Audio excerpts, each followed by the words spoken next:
Oh my gosh, who saw this coming? Amazon accused of tricking Prime customers. Where did this come from? I don't know. Who's ever heard of Amazon doing anything just slightly out of the customer's best interests? Let's read into it a little bit. The US has accused Amazon of tricking customers into signing up for automatically renewing Prime subscriptions and making it difficult to cancel. Now, if you've lived on this earth for any amount of time and you're not some alien from Planet X, you know that Amazon is from A to Z. They sell absolutely everything, and if you've ever wanted to find that one small little battery to put in that watch, or you want to buy some fly killer for your infestation in your loft, then you've probably at some point looked on Amazon to see if they've got it in stock. If you've ever had to try and delete one of your Amazon accounts, or your only Amazon account, I'm assuming most people just have one, you know how much of a pain it is on how to just delete your account. It cited allegedly manipulative website designs. Who'd have thought? Amazon don't have the consumer's best interests at heart? No, I would have never thought. Amazon has rejected the charges, calling them false on the facts of the law.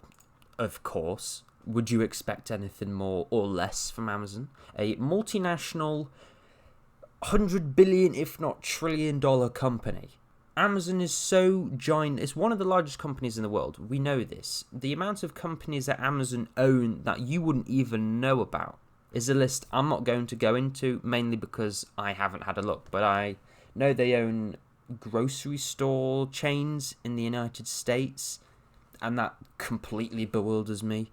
More than 200 million people subscribe to Prime globally. The service, which offers shipping perks, access to streaming movies and more, costs $139 a year or $14.99 monthly in the United States and £95 per year in the UK. So it probably works out about the same, especially with their exchange rates from pound to dollars these days. The FTC said Amazon used website designs that pushed customers into agreeing to enroll in Prime and have the subscription automatically renew as they were making purchases. This does seem a bit shady.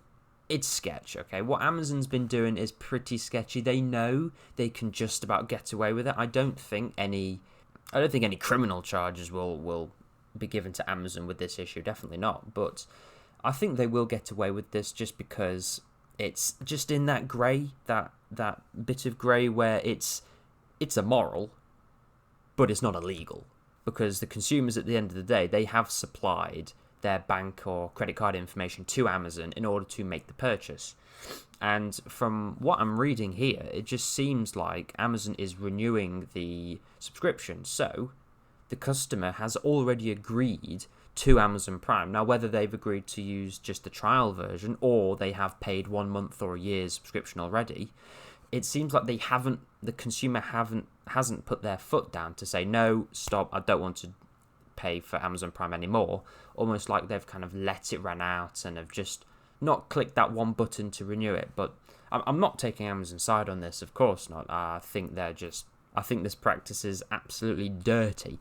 But at the same time, you got to look at it realistically here. I don't think anything is going to happen to Amazon. We'll give it a couple of days. I don't think most people in the Amazon sphere will even have it in their mind at all. The company attempted to make it difficult for users to opt out of auto-enrollment because those changes would also negatively affect Amazon's bottom line, the agency alleged in the complaint filed in federal court in Seattle. Now, Seattle is where Amazon is based, and talk about where Amazon is based, according to Wikipedia, so, take it as you will. The Amazon Prime service gives Amazon a revenue of $19.21 billion in 2019. Just in that year, in 2019. So this is 4 years ago now, before COVID. So you can only imagine how much more money they have now. And they have over 200 million users. 200 million Amazon Prime users. This isn't just Amazon users. This is Amazon Prime users. These are the users who are paying over $130 a year just to use another service on top of Amazon. Now, let's not get it muddled up here. Amazon Prime does provide a decent service. It can provide next day shipping for many products. It can provide Amazon Music and also the Amazon streaming service. If you didn't know, Amazon also own, as I've talked about, many other companies, including Twitch.tv. So I don't use Twitch personally, but I do believe they kind of have a little Twitch Amazon thing where if you subscribe to a creator, you get offers with Amazon. I'm not too sure, but I know there's something going on there between Twitch and Amazon, but it all goes to show how much Amazon is really trying to get into the pockets of their customers. Though Amazon altered the cancellation process shortly before the lawsuit was filed, the FTC said the company's tactics broke laws aimed at protecting shoppers. I hope I didn't speak too soon with my previous statement, but I still stand by it. I don't think anything will happen to Amazon just because they're such a big company. And the way this is worded, though Amazon altered the cancellation process shortly before the lawsuit. The truth is that customers love Prime. And by design, we make it clear and simple for customers to both sign up for or cancel their Prime membership. I don't know who made this statement, but clearly whoever did has never tried to delete an Amazon account. Now, I know he said here to cancel their Prime membership, and I'm not too sure about how easy the process is of cancelling an Amazon Prime membership, but if this is an issue to the point where the FTC is actively trying to sue Amazon, I can't imagine it's NPC-proof, idiot-proof levels of easy to cancel their Prime membership, because if it was, this wouldn't be happening. Amazon clearly know what they're doing, and they're clearly trying to sidestep this, but the FTC has repeatedly warned online firms against using dark patterns to manipulate shoppers. It has been investigating Amazon's Prime program, that's a weird way of wording it, since 2021. So this has been going on for a couple of years. It said the company had attempted to delay the probe on multiple occasions, including by refusing to deliver documents in a timely manner. Surprise, surprise, Amazon are trying to slow it down. Evelyn Mitchell-Wolfe, a senior analyst at Insider Intelligence, said the FTC was making an example of Amazon. FTC making an example of Amazon, I think, is a valid point. I think this would serve the FTC very well in a way of... It's a show of force. Is to say, okay, enough is enough, put the boot down. Now, I think that's a fair point. I think it's true, but I also think it needs to be done. Personally, I think these multinational companies, such as Amazon, have been getting away with far too many grey area sketchy issues for far too long, and I think it's about time somebody put the foot down and said, okay, yeah, stop it. Ms. Khan, who was appointed to her post by President Joe Biden, made her name critiquing US competition policy related to Amazon. She has promised to move more aggressively to police online shopping and the power of America's tech giants.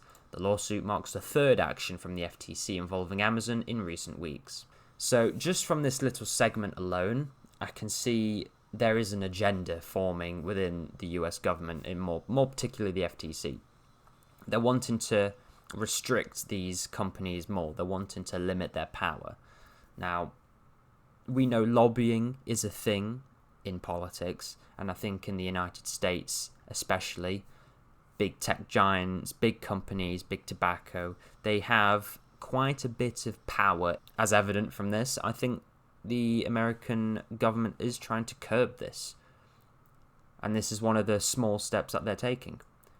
The company agreed to pay $25 million last month to settle charges it had violated child privacy laws by keeping recordings children made on Alexa. If you're slightly techie, if you're just in the tech sphere just a little bit, if you've just got one foot in there, you watch a little bit of Linus Tech Tips every now and then, This was already coming. Everybody knew that Amazon was keeping the recordings on Alexa, no matter who made them. All right. In fact, it probably is illegal to keep the recordings children made on Alexa, as proven by the $25 million that Amazon had agreed to pay out. This just goes to show how much Amazon thinks they are above just regular business regulations. They can do what they want as long as it increases the bottom line. It agreed to pay another $5.8 million to resolve claims that Ring, the doorbell company Amazon purchased in 2018, had violated privacy protections by giving staff unrestricted access to customer videos and failing to implement precautions against hackers. So if you didn't know, Ring was its own company before Amazon bought them in 2018, and now that is what it is called. It's called Amazon Ring Doorbell, and I'm sure you've heard of them, but as you can see here, $5.8 million just because Amazon Ring couldn't be bothered to take the proper precautions to protect themselves and their data against hackers. And they seem to have given their staff unrestricted access to customer videos. That is pretty peculiar. I don't see how or why they'd get away with that, or why they thought they'd get away with that. That's just a blatant violation of user privacy. But $5.8 million is chump change to Amazon. I mean, they could find that, on the floor, in the gutter somewhere. $5.8 million. That's not even a slight slap on the wrist. That is literally nothing. My point being, it's not a slap on the wrist. Fine at Amazon, even $25 million. It's basically nothing to Amazon. This isn't going to make them stop what they're doing, just providing fines with them. And I think the FTC are kind of getting the idea that this isn't the way forward by just fining Amazon, which is why they're taking this lawsuit against them and trying to actually say, behave. No doubt this lawsuit will just end in another fine for Amazon. That's just how it goes, but I digress. So, what do you think? Have you ever used the Amazon Echo Dot or Alexa to talk to or ask you to buy your shopping list? Do you even use Amazon? Please let me know in the comments down below. I'll be sure to read them and respond when I can. But thank you very much for watching. I hope you did learn something. I hope you enjoyed the video, and hopefully this has furthered your understanding in how bad Amazon as a company is. Not only Amazon, but other multinational companies, as if you didn't already know this. So thank you very much for watching. I hope you have a great rest of your day, and see you in my next video.